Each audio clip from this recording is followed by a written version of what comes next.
وہ ہستی ہیں کہ جن کو صحابی خود رب کائنات نے فرمایا ہے.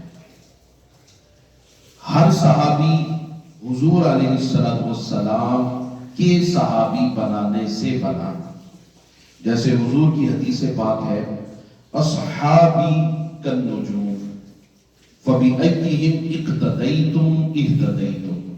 میرے سارے صحابہ وہ ستاروں کی مانند ہیں، ان میں جس کی بھی اقتداء کرو گے ہدایت پا جاؤ گے. اور صحابہ کرام رضوان اللہ تعالی علیہ مجمعین کی تعداد کم و بیش 1,24,000 ہے. انبیاء علیہ السلام کی تعداد بھی کم و بیش 1,24,000 تھی. اب وہ جو 1,24,000 انبیاء علیہ السلام کو اللہ رب العزت نے جدا جدا نعمتیں عطا فرمائیں، وہ ساری نعمتیں اللہ پاک نے اپنے محبوب صلی اللہ علیہ وسلم میں یکجا فرما دی. اور پھر حضور صلی اللہ علیہ وسلم کے جو کمالات تھے اللہ رب العزت نے وہ آگے 1,24,000 صحابہ کرام رضوان اللہ تعالی علیہ مجمعین میں اکا دکا دو دو چار چار 10 20 کر کے بانٹے. اور سب سے زیادہ عظمت جو ہے صحابہ کرام رضوان اللہ تعالی علیہ مجمعین میں، وہ عظمت حضرت سیدنا ابو بکر صدیق رضی اللہ تعالی عنہ ہی کو میسر ہے. یہی وجہ ہے کہ حضرت سیدنا ابو بکر صدیق رضی اللہ تعالی عنہ جب آپ کی خلافت کا وقت آیا تو انصار صحابہ اور مہاجرین سبھی جمع ہوئے. حضور صلی اللہ علیہ وسلم کا مثال ظاہری ہو چکا. اب صحابہ کرام رضوان اللہ تعالی علیہ مجمعین میں ایک انصاری صحابی اٹھے اور اٹھ کر تقریر فرمائی، اور اس تقریر میں انہوں نے فرمایا کہ حضور صلی اللہ علیہ وسلم جب بھی کسی کو کہیں کا عامل مقرر فرماتے تھے تو ایک شخص انصار میں سے ہوتا اور ایک مہاجرین میں سے ہوتا. سو خلیفہ متعین کرنے کے لیے، اس کو نومینیٹ کرنے کے لیے ایک کی نومینیشن انصار میں سے ہوگی اور ایک کو سلیکٹ کیا جائے گا مہاجرین میں سے. اس پر حضرت زید بن ثابت جلیل القدر صحابی رضی اللہ تعالی عنہ وہ اٹھے، وہ فرمانے لگے کہ حضور صلی اللہ علیہ وسلم چونکہ مہاجرین میں سے تھے، آپ نے مکہ سے مدینہ طیبہ ہجرت فرمائی، لہذا حضور کے بعد اگر کوئی خلیفہ کا حقدار ہے تو وہ انصار میں نہیں بلکہ وہ بھی مہاجرین میں سے ہوں گے. سو حضرت سیدنا ابو بکر صدیق رضی اللہ تعالی عنہ حضرت زید بن ثابت آگے بڑھے اور ان کا دست اقدس پکڑا اور اٹھا کر کہا کہ آج کے بعد ہمارے والی ابو بکر ہے. بس اتنا کہنے کی دیر تھی کہ کسی نے ایک لمحے کے لیے بھی تردد نہیں کیا، سوچ بچار نہیں کی. یہ نہیں کہ میں کل مشورہ کر کے کسی سے بتاؤں گا، نہیں، اسی وقت اسی لمحے اسی جگہ پر بیٹھے ہوئے سبھی انصار اور سبھی مہاجرین صحابہ رضوان اللہ تعالی علیہ مجمعین اٹھے اور حضرت سیدنا ابو بکر صدیق رضی اللہ تعالی عنہ کے دست اقدس پر بیعت کیا. اختلاف نہیں تھا. اب حضور کے ایک پھپھی صاحب حضرت زبیر رضی اللہ تعالی عنہ اس وقت اس مجلس میں موجود نہیں تھے. جلیل القدر صاحب وہی حضور کے کزن تھے. اب جب وہ موجود نہیں، حضرت ابو بکر صدیق رضی اللہ تعالیٰ عنہ کو پتہ چلا، آپ نے امت کو اختلاف سے بچانے کے لیے حضرت زبیر رضی اللہ تعالیٰ عنہ کو بلایا. آپ تشریف لائے. حضرت صدیق اکبر رضی اللہ تعالیٰ عنہ نے اسی لمحے ان سے کہا کہ اے زبیر رضی اللہ تعالیٰ عنہ، مجھے تم سے یہ امید ہے کہ تم امت کو اختلاف سے بچاؤ گے. بس اتنی بات انہوں نے سنی، آگے بڑھ کر حضرت صدیق اکبر کے دست اقدس پر بیعت کر لیا، آپ کی خلافت قبول کر لیا. اسی طرح پھر حضرت علی المرتضی شیر خدا رضی اللہ تعالیٰ عنہ وہ بھی مجلس میں موجود نہیں تھے. حضرت ابو بکر صدیق رضی اللہ تعالیٰ عنہ نے ان کو بھی بلایا. حضرت علی المرتضی رضی اللہ تعالیٰ عنہ جب تشریف لائے تو حضرت ابو بکر صدیق رضی اللہ تعالیٰ عنہ کہنے لگے کہ اے علی رضی اللہ تعالیٰ عنہ، مجھے امید ہے تم سے کہ تم اسلام کو تقویت دو گے، قوت عطا کرو گے. بس اتنی بات آپ نے سنی، آپ بھی سمجھ گئے، آگے بڑھے اور آپ کے دست اقدس پر بیعت کر دی. اب ابو بکر خلیفہ مقرر ہو گئے. بیعت کرنے والے سیدنا عمر فاروق بھی ہیں رضی اللہ تعالیٰ، بیعت کرنے والے حضرت عثمان غنی بھی ہیں رضی اللہ تعالیٰ، بیعت کرنے والے حضرت علی المرتضیٰ کرم اللہ وجہہ الکریم بھی ہیں، اور تمام مہاجرین اور تمام صحابہ کرام اس بات پر متفق تھے کہ سرکار مدینہ صلی اللہ علیہ وسلم جب بھی جہاں ہوتے، جہاں کہیں جانا ہوتا، جہاں حضور ہوتے وہیں ابو بکر بھی ساتھ ہوتے تھے. اور حضور نے چھوڑا نہیں. میرے آقا نے جب ہجرت فرمائی، ہجرت کے وقت بھی ابو بکر غار میں حضور کے ساتھ تھے. اور حضور نے کتنا کرم کیا، ادھر غار کے اندر ابو بکر نے سانپ کے منہ پر ایڑی تھی. میرے آقا صلی اللہ علیہ وسلم نے اتنا کرم کیا ابو بکر پر کہ جب آپ کا وصال ہوا تو ان کو جگہ بقیع میں نہیں بلکہ اپنے پہلو میں حضرت صدیق اکبر کو سلایا. اس سے بڑھ کر عظمت کیا ہوگی. حضرت ابو بکر صدیق رضی اللہ تعالیٰ عنہ.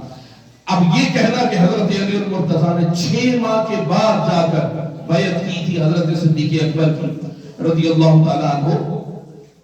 ارے دیکھو تو صحیح، پڑھو تو صحیح، مطالعہ تو کرو، دیکھو اس 6 ماہ میں ہوا کیا تھا کہ حضرت علی المرتضیٰ کہاں تھے. کہاں تھے حضرت علی المرتضیٰ؟ سیدہ کائنات، سیدہ عابدہ زاہدہ طیبہ طاہرہ فاطمہ الزہرا بتول سلام اللہ علیہا حضور کے وصال کو، آپ کے ہجر کو برداشت نہ کر سکی. سیدہ کائنات 6 ماہ تک بیمار رہی، علیل رہی، اور ان کی تیمارداری کرنے والا اور کوئی نہ تھا، حضرت علی المرتضیٰ تھا. حضرت سیدہ کائنات فاطمہ الزہرا سلام اللہ علیہا آپ کی تیمارداری میں آپ کے 6 ماہ گزرے.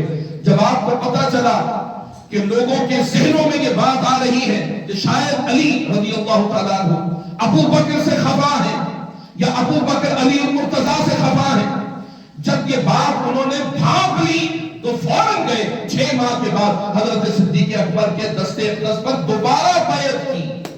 وہ پہلی بیعت نہ تھی، پہلی بیعت دیگر انصار و مہاجرین کے ساتھ جہاں دیگر صحابہ نے کی وہاں پر حضرت علی المرتضیٰ نے بھی بیعت کی. تو یہ بات ذہن سے نکال دی کہ صحابہ کرام میں کوئی جھگڑا تھا. اور پھر یہ جو بات حضرت صدیق اکبر رضی اللہ تعالیٰ عنہ کے بارے میں کہ سیدہ کائنات حضور کے وصال کے بعد حضرت صدیق اکبر کے پاس گئی اور عرض کرنے لگی، کہنے لگی کہ اے صدیق اکبر، میرے والد کی وہ جو وراثت ہے وہ ہمیں دے دیں. وہ وراثت کیا تھی؟ باغ فتح اور خیبر کے پاس جب خیبر کا قلعہ فتح ہوا تو اس میں کچھ باغات ادھر تھے، ایک باغ فتح تھا. اب حضور صلی اللہ علیہ وسلم یہ جو باغ فتح تھا، یہ خیبر کے پاس جو باغ تھا، یہ مال فیع میں سے تھا، یہ مال غنیمت میں سے نہیں تھا. مال غنیمت جو ہوتا ہے وہ جنگ کرنے کے بعد جب فتح ہو جائے تو جو مال ہوتا ہے وہ مسلمانوں کے پاس آتا ہے. یہ اللہ رب العزت نے حضور صلی اللہ علیہ وسلم کے لیے مال غنیمت کو حلال قرار دیا. اور مال فیع کیا ہوتا ہے کہ جنگ لڑنے تو گئے تھے مگر آگے انہوں نے سرنڈر کر دیا، ہتھیار پھینک دیے اور بغیر جنگ کیے انہوں نے جو مال مسلمانوں کو دیا اس مال کو کہتے ہیں مال فیع. اس کا ذکر قرآن مجید فرقان حمید میں ہے، اس کی تفصیل کبھی کریں گے انشاءاللہ. اس میں سے ایک باغ فتح تھا. اس باغ فتح کے لیے احادیث میں بھی آتا ہے سیدہ کائنات فاطمہ الزہرا بتول سلام اللہ علیہا گئی صدیق اکبر کے پاس اور کہنے لگی، اس باغ کے بارے میں مطالبہ کیا تو حضرت صدیق اکبر رضی اللہ تعالیٰ عنہ کہنے لگے، سیدہ کائنات آپ پر ہماری جانیں فدا، ہم نے تو ہجرت سیدہ کائنات آپ کے بابا کے ساتھ آپ سب کی خاطر کی تھی، کی، ہم تو اہل بیت اطہار کے نوکر ہیں، خادم ہیں۔ سیدہ کائنات فاطمہ الزہرا سلام اللہ علیہا کہنے لگی، وہ باغ فدق، آپ نے فرمایا انبیاء علیہ السلام کی وراثت نہیں ہوتی، بلکہ انبیاء علیہ السلام جو چیز جو مال چھوڑ کر جاتے ہیں وہ مال صدقہ ہوتا ہے، وراثت نہیں ہوتی۔ اور جہاں جہاں قرآن مجید میں انبیاء علیہ السلام کی وراثت کا ذکر آیا ہے، وہاں وراثت سے مراد علم ہے، وراثت سے مراد مال نہیں ہے۔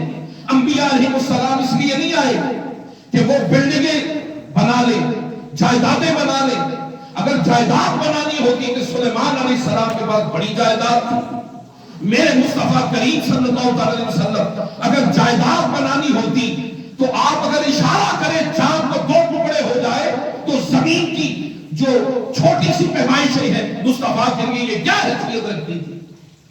اور حضور کو اپنا سب کچھ مال اسباب سب کچھ تج کر آپ مکہ سے مدینہ طیبہ ہجرت کر کے آئے۔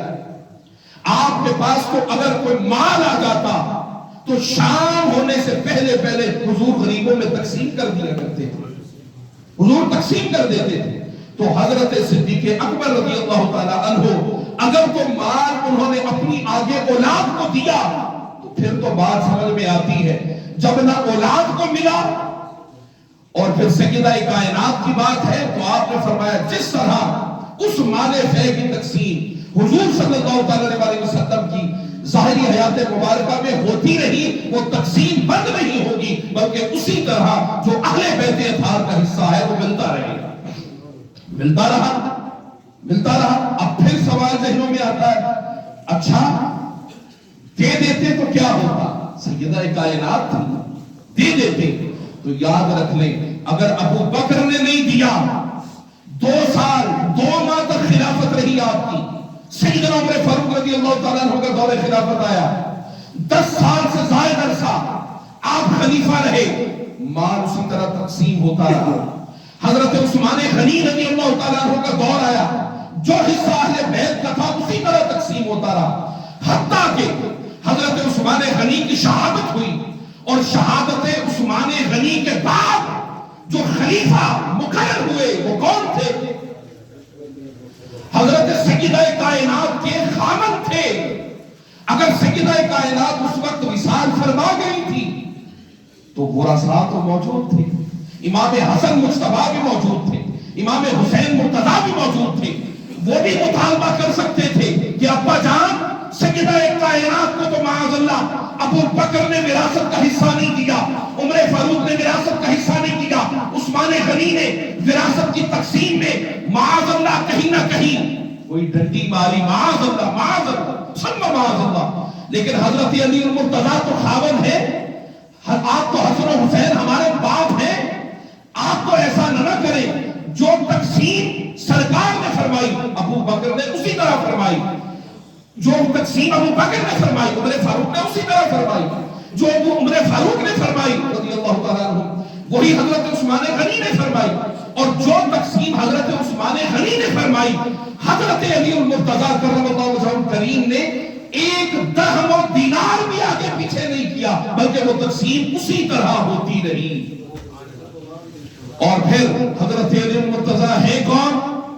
شیر خدا، اور شیر خدا اور غیرت علی المرتضیٰ یہ گوارا کرتی کہ میری زوجہ اور سرکار دو عالم صلی اللہ علیہ وسلم کی شہزادی ان کی وراثت اگر کوئی معاذ اللہ پکڑ لی ہو، کسی نے ہڑپ کر لی ہو، تو حضرت شیر خدا کرم اللہ وجہہ الکریم، ارے شاہ مرداں شیر یزداں قوت پروردگار، لا فتح الا علی لا سیف الا ذوالفقار، اللہ اکبر۔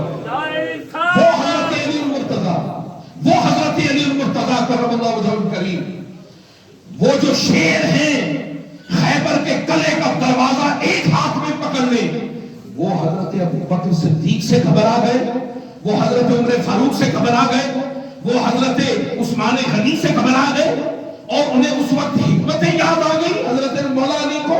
نہیں، ارے جو ابو بکر کے دور میں ابو بکر کے ساتھ تھے، جو حضرت عمر فاروق کے دور میں حضرت عمر کے ساتھ تھے، جو حضرت عثمان غنی کے دور میں عثمان غنی کے ساتھ تھے، وہ حضرت علی المرتضیٰ کرم اللہ وجہہ الکریم، وہ کیا ایسی معاذ اللہ بے انصافی حضور کی بیٹی کے ساتھ کرتے؟ نہیں، یہ اپنے ذہنوں سے باتیں چھٹک دو۔ صحابہ کرام رضوان اللہ تعالی علیہ مجمعین کی محبت سے اپنے قلوب کو، اپنے اذہان کو، اپنے جسم کے، روح کے رگ و ریشے میں اتنی محبت پیدا کر لو کہ جس صحابی کا بھی نام آئے تمہاری گردنیں جھک جائیں۔ یہ فتنہ پرداز لوگ فتنہ پیدا کرتے ہیں امت مسلمہ کے اندر۔ جب صحابہ کرام، حضور نے فرمایا علیکم بسنتی و سنت الخلفاء الراشدین، تم پر میری سنت اور میرے خلفاء راشدین کی سنت۔ یہ خلفاء راشدین یہ خود حضور نے فرمایا ہے، ان کی سنت، اس کو لازم پکڑو۔ کیا کرو؟ اور فرمایا، میں نے بتایا صحابہ النجوم فبأیہم اقتدیتم اہتدیتم، میرے صحابہ میں سے کوئی ایک کے بارے میں حضور کہہ دیتے نا کہ بھئی نہیں، یہ معاذ اللہ ثم معاذ اللہ، یہ ہدایت کے قابل نہیں ہے، معاذ اللہ۔